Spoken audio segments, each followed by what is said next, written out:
E no final eu vou falar um pouquinho da biologia, porque assim, a professora Adriana ela, me convidou para mim ser mais como um incentivo para vocês para fazer esses vestibulares. Então eu vou falar tanto do Enem quanto também do vestibular da UNEB, certo?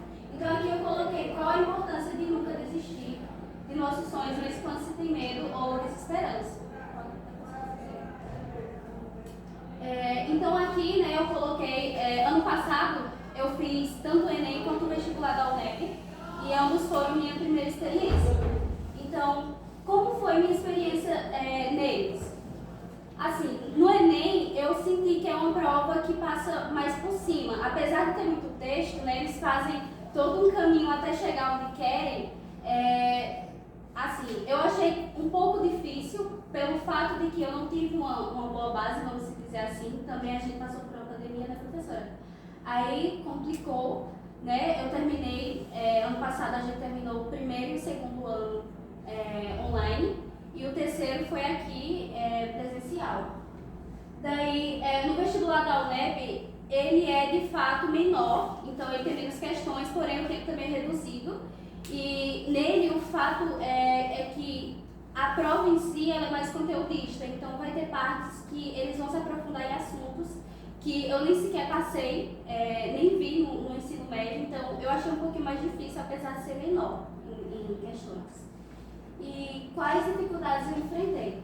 Como eu falei, no primeiro e no segundo ano, eu meio que não tinha ideia de fazer uma faculdade ou qualquer curso, porque eu não tive meio que alguns estímulos para que eu pensasse dessa forma, em tentar fazer alguma coisa.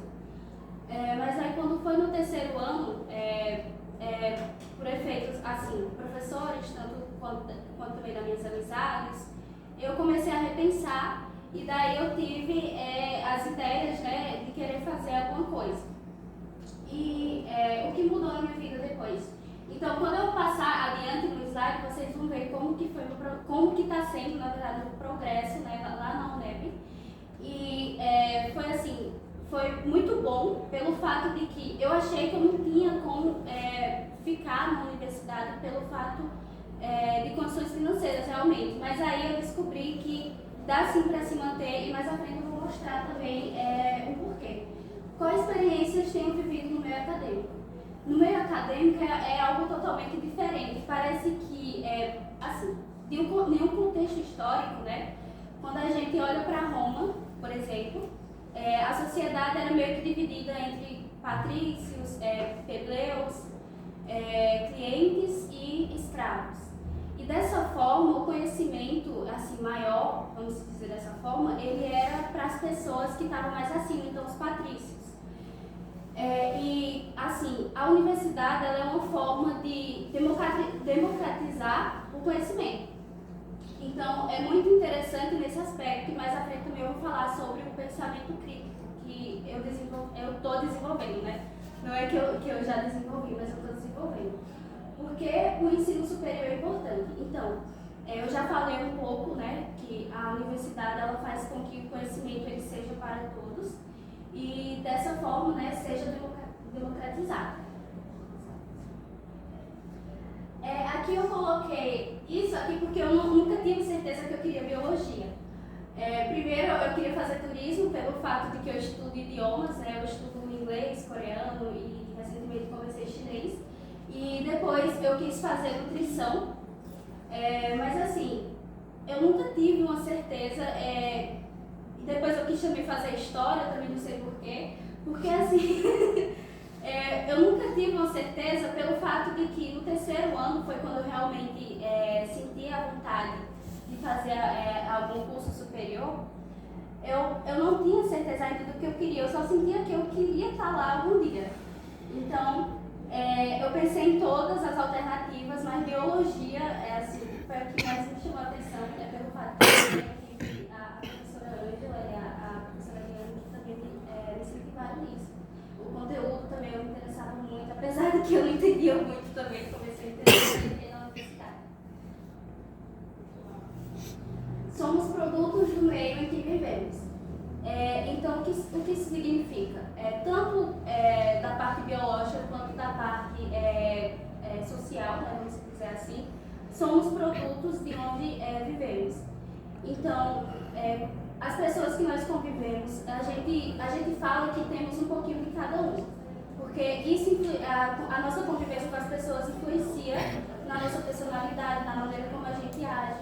Então, como eu falei, lá no terceiro ano, Bom dia, licença. Tudo bom, professora? Maravilhoso.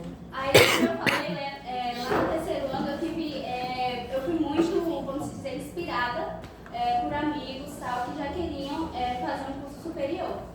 E daí eu pensei também em fazer um curso superior. Por isso que eu achei interessante trazer essa frase, porque dependendo do meio de onde a gente está, a gente vai ter certos estímulos, certo? Tanto no fator biológico quanto também social. E daí eu coloquei aqui a nossa inspiração vem dos outros, mas nossa motivação vem de nós mesmos. Então a inspiração eu tive das pessoas, mas o que me motivou a chegar lá foi a minha própria vontade, certo? E a paciência é a chave para tudo. Eu escutei de uma amiga minha que ela ficava muito preocupada, e se eu passar na UFAL, mas eu não consegui ir para lá, pelo fato de não ter condição. E daí a gente tem vários programas da universidade mesmo, que dá bolsa para o aluno e tal, e eu vou falar mais à frente também. Recentemente eu fui aprovada com nova bolsa, então eu recebo 2 bolsas, e isso é o que me mantém na universidade. E a zona de conforto é realmente confortável. O que eu quis dizer com isso? Muitas vezes, né, a gente se prende pelo fato de que ali está confortável, eu não quero sair dali, mas é sempre bom a gente tentar ampliar a visão. Mas pelo fato de que, em uma visão histórica novamente, a gente não teve esse estímulo de sair dessa zona de conforto, né? Porque zona de conforto não é estar confortável. Na verdade, é você se acostumar com aquilo, porque você só tem conhecimento daquilo e você não querer avançar. Por isso que é sempre doloroso, né? Tanto em qualquer fator, você sair dessa zona de conforto. Por exemplo, quando você vai para a academia e aquilo é meio doloroso, né? Sei lá, você fica com preguiça de ir e tal, porque é difícil sair da sua zona de conforto. Então isso é para qualquer coisa. O tempo é a resposta para tudo. Aqui eu só coloquei para dar um sentido para tudo que eu falei, porque realmente o tempo foi a resposta para tudo que aconteceu nesse meu progresso para a universidade. Até porque eu tinha muita visão de que eu não era capaz de chegar lá, né? De algum dia passar, ser aprovada em uma universidade, porque a gente tem um pensamento que a universidade está distante, né? Que a gente nunca vai chegar lá. Mas eu vou mostrar mais à frente. Minha nota, na verdade, ela não foi lá tudo isso. Minha nota no Enem ela foi mais ou menos 500 e pouco. E, assim, a redação, ela foi 940, porém depois eles fazem toda uma conta e daí a nota dá o que dá, né? E na UNEB eu passei no 6º lugar, entre 40 pessoas, eu acho, mas minha nota foi, eu acho que 600 e pouco, eu também coloquei lá pra frente. Mas a universidade é um gasto, como me manter em uma? Então, como eu falei, eu recebo a bolsa do PIBID, que ela atualmente está de 700, no governo passado ela estava de 400, daí aumentou agora, né, no governo atual está de 700. E daí o PIBID ela possibilita os discentes de cursos de licenciatura a ter contato com o meio escolar público, contribuindo para a sua construção e qualidade docente. Então, o PIBID ele investe muito nisso, de qualificar o discente para que mais à frente eles já estejam acostumados com o meio escolar.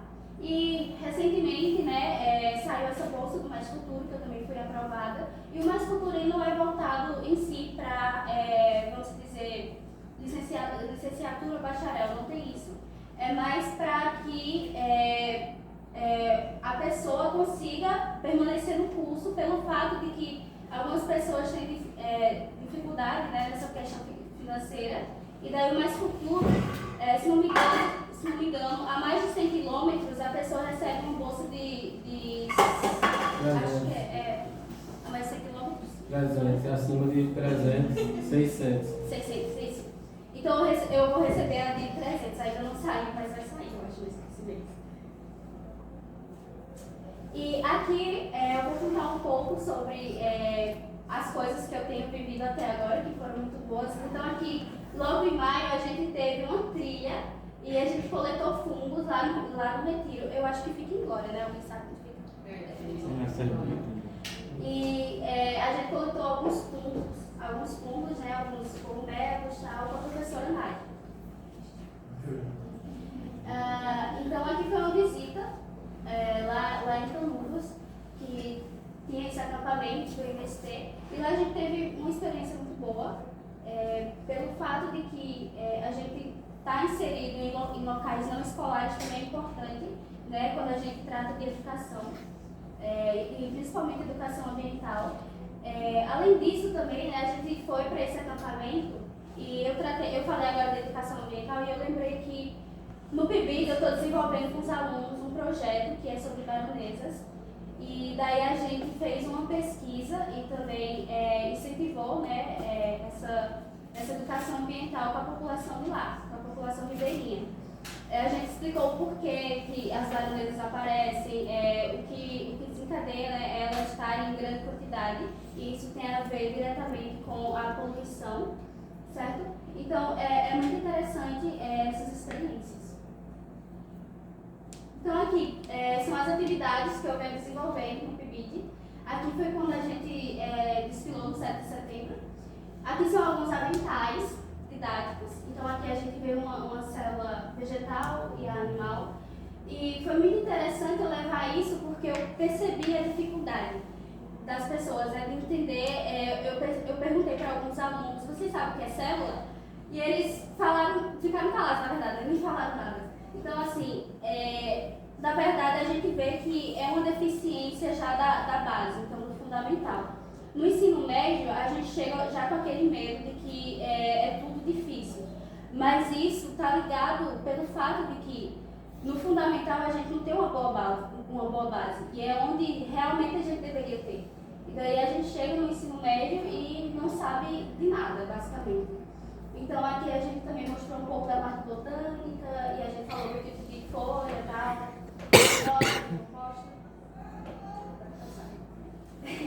E aqui foi na semana da biologia, que eu vou violando aqui na UNEP de Paulo Afonso, né? Eu fiz uns mini cursos de bactérias no solo, e aqui a gente vê os professores e tal. E foi muito interessante essa experiência, porque, assim, ano passado, né, eu ainda estava aqui no Quitéria, então eu nunca imaginava que eu conseguiria um dia chegar nesse ponto que eu cheguei. Eu sei que eu ainda vou viver mais, né, essa experiência, porém é realmente muito gratificante, né, você passar por tudo isso. E aqui foi no congresso nebiano, né, que teve lá na cidade de Caetité. A gente viajou mais ou menos 16 horas, porque fica lá perto de Minas, é bem longe. E foi muito bom, eu conheci muita gente lá, então qual é o meu intuito de mostrar tudo isso a vocês?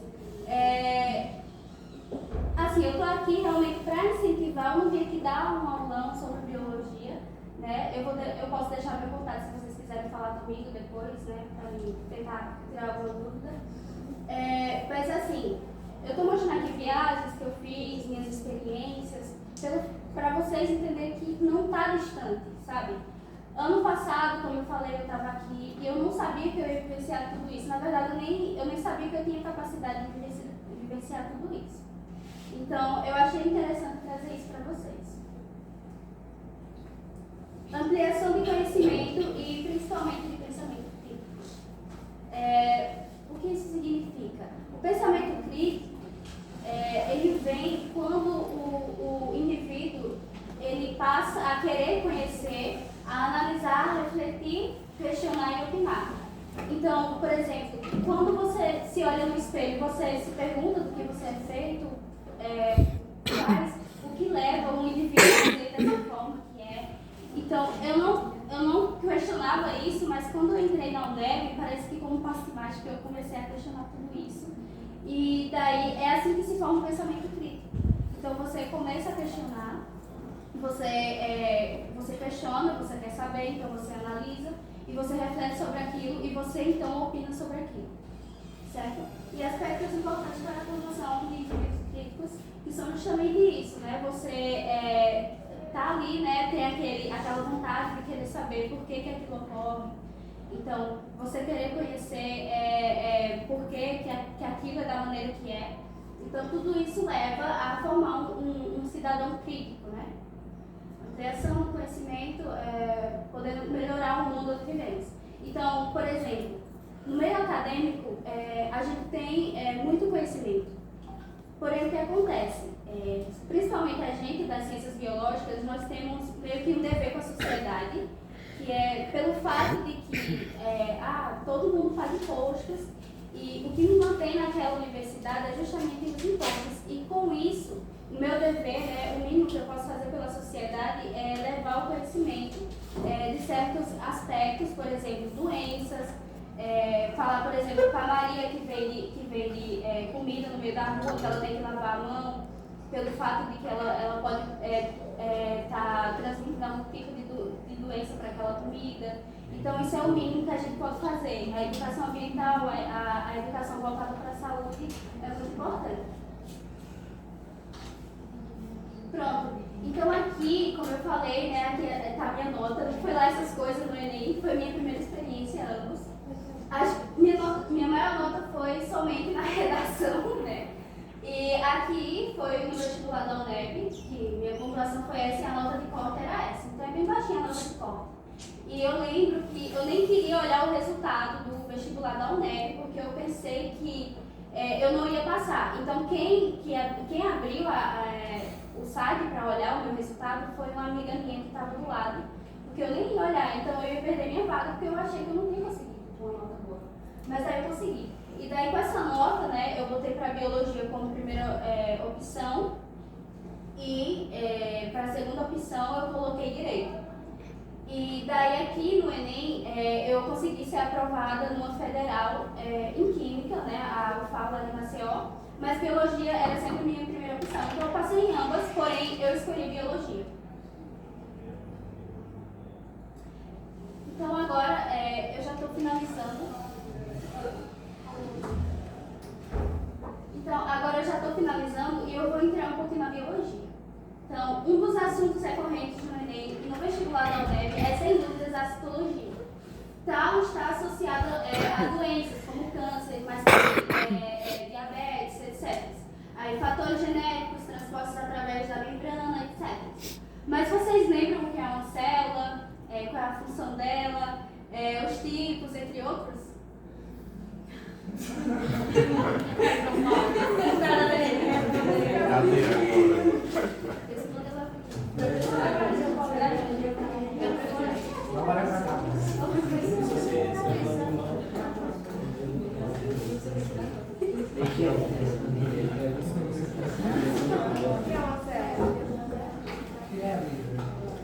Alguém tem uma ideia do que é uma célula? Podem falar, quem souber, mais ou menos. Eu só sei que eu vi naquela foto do Avental. Então, lá no Avental estava uma mais ou menos quadrada, né? E a outra mais redonda. Então, a célula, assim, se eu começar a falar com termos técnicos e falar um bocado de coisa que vocês não vão entender nada. Mas é um negócio bem básico. Imagina o seguinte, uma casa, para ela ser construída, ela precisa de vários tijolos, né? Então, lembra que eu falei para vocês que no momento que a gente se olha no espelho e questiona como que eu sou formado, por que eu sou assim como eu sou? Né? Eu falo da parte que a gente vê, né? Então, o físico. Então, nesse sentido, uma casa ela é construída por vários blocos e a gente funciona mais ou menos da mesma forma. Então, professora, dá para voltar aí um pouquinho? Isso aí. Pronto. E a gente funciona mais ou menos da mesma forma. Então, somos basicamente uma casa que é formada por vários bloquinhos e esses bloquinhos são as células. Então, tudo que forma a gente, nós somos feitos de células. Então, a gente tem as somáticas e as gaméticas, né, que tem a ver com a questão sexual, do sexo da pessoa. E as somáticas são o resto que a gente tem, então, do cabelo, dos olhos, de todas as outras partes, da pele e etc. Então, aqui eu coloquei basicamente como que um organismo é formado. Então, a gente começa com o átomo, que é a menor partícula, né?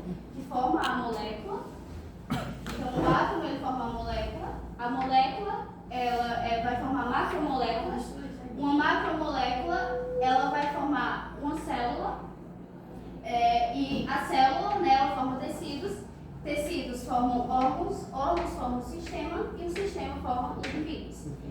Então, eu coloquei uma formiga justamente pelo fato de que a gente tem essa visão superior de que o ser humano ele é mais evoluído, entre aspas, mas na biologia a gente não diz que um ser é mais evoluído, a gente diz que um ser é mais complexo. Então assim, eu coloquei uma formiga por esse fato, mas eu pensei até em colocar uma bactéria, pelo fato de que a gente tem, vamos dizer, funcionamentos similares e etc. Então, aqui, vocês entenderam mais ou menos a configuração? Então, somos todos formados por células, desde bactérias, de uma forma assim, desde procariontes até eucariontes e etc. Então, todo ser vivo ele é formado por células. Pode passar para aqui. Aqui. Então, como eu falei aqui também, quando a gente estuda a citologia, quando a gente entende o funcionamento de uma célula, a gente entende também doenças. Então, é o exemplo do câncer, né? Então, por exemplo, aqui é uma célula vegetal, né? Peraí, eu fiz só a parede celular, mas ela também tem a membrana aqui. Aqui a gente não tem a parede celular, né? A gente só tem a membrana. E daí o que acontece? A gente tem núcleo, né? Não sei se vocês lembram. A gente vai ter aqui o retículo endoplasmático, depois algumas mitocôndrias, etc. E daí cada um aqui vai ter uma função. O núcleo, por exemplo, né, ele é cheio de poros, e isso faz com que a informação genética que está contida dentro dele, ela vá, não o DNA em si, mas o RNA, porque o DNA ele é uma fita muito grande. Mas o RNA ele sai por esses poros aqui e ele consegue fazer a síntese proteica, né, através do ribossomo, que ele pode estar tanto aderido ao retículo endoplasmático rugoso, quanto também livre no citoplasma, certo? Então, por que acontece esse processo? Esse processo ocorre justamente para dar aquele indivíduo, para fazer com aquele indivíduo ser como ele é, por exemplo, né? Vocês concordam que a gente precisa de informações para que o cabelo seja cacheado ou liso? Porque se a gente olhar para cada um aqui, todo mundo é diferente. Então, cada um recebeu uma parte do pai, uma parte da informação do pai, uma parte da informação da mãe, e isso fez com que esse indivíduo tivesse informações diferentes. Por exemplo, ela tem cabelo liso e a outra tem cabelo cacheado. E essas informações, ela depende da informação que vem da mãe e do pai, certo? Então, da parte gamética, né? Das células gaméticas. Então, aqui eu falei do retículo endoplasmático rugoso, né? Que é o... Mas é o RE,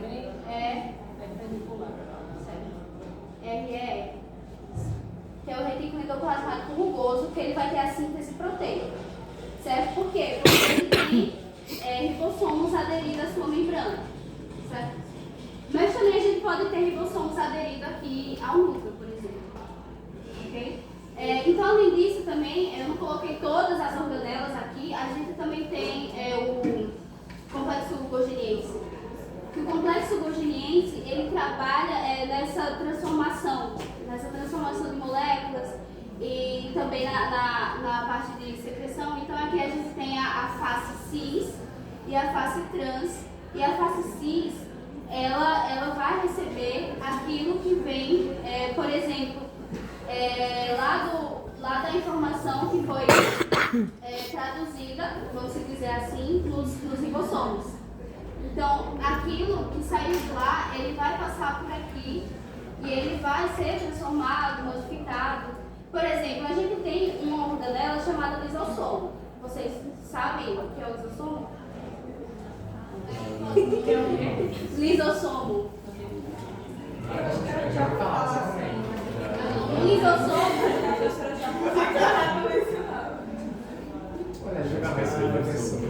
O lisossomo, né?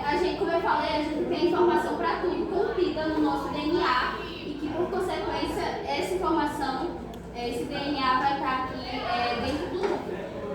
E daí, o lisossomo, o que acontece?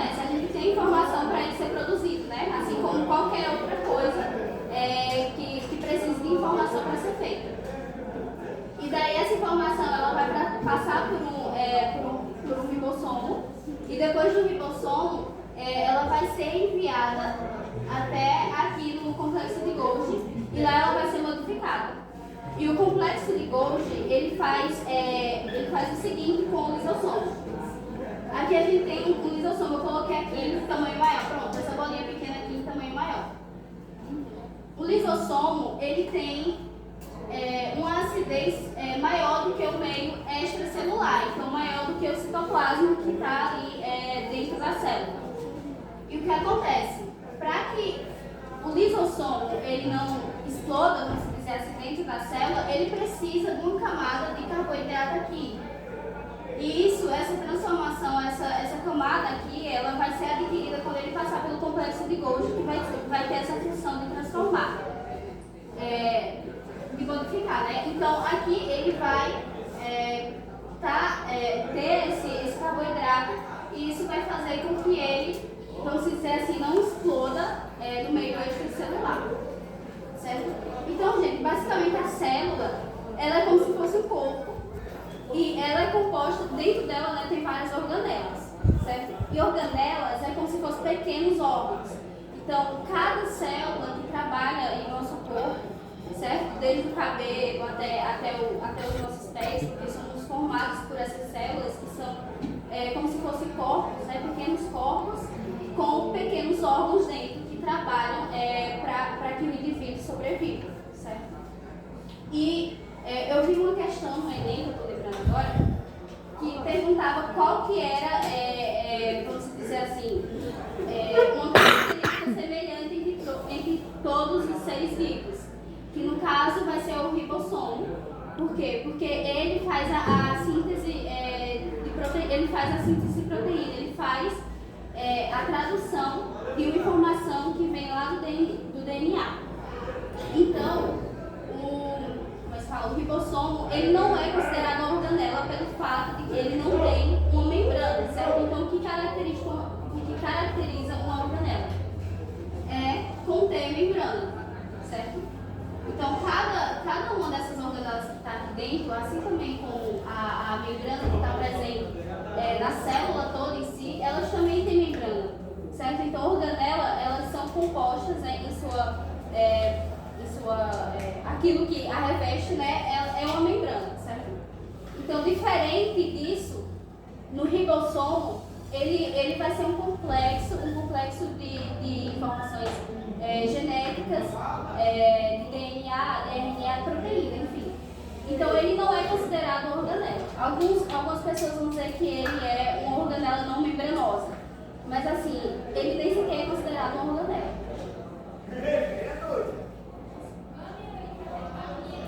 Gente, então, eu vim aqui para tentar, né, passar um pouco sobre o meu progresso na universidade, né, tal, e eu espero que tenha pelo menos incentivado, e eu queria dizer para vocês que vocês são capazes, e que, assim como vocês, eu estava aqui ano passado, sentada exatamente nessa cadeira, e com a minha amiga do lado, Jaísa, que também fez, né, o vestibular, mas infelizmente ela não conseguiu passar o que ela queria, mas ela vai fazer esse ano. Então o importante é isso, não desistir. E quando a gente chega lá, dá um jeito, o tempo dá um jeito. Por exemplo, eu não sabia como que eu ia conseguir me manter na universidade, né? Porque tem horário, nós transporte, mas quando a gente chega lá, parece que as pessoas que estão lá, elas sempre vão estar ajudando a gente. Então, assim, não desistam, né, pelo que vocês acham no momento. Talvez lá no futuro tudo vai mudar e tudo vai contribuir para que ocorra bem, certo? Então vocês são capazes e eu espero que vocês façam uma boa prova, certo? E tentem vestibulares, né? Assim como o Enem, também o da UNEB, se alguém tiver interesse. Eu acho que lá na UNEB a gente tem biologia, matemática, vamos ver, Direito, pedagogia, arqueologia e matemática. E também tem os cursos EAD que podem se fazer agora, administração, química, física. Pronto. Então, a gente tem uma infinidade de cursos na UNEB, certo? Na UNEB daqui, mas também tem outras UNEBs, né? E também a gente tem, pelo Enem, vocês podem colocar na UFAL, a UFAL do Delmiro, que está bem aqui. Então, tem muita oportunidade. Então, aproveitem isso, aproveitem o conhecimento, tá? Já que ele está aí para todo mundo, então agarre, certo? Obrigada.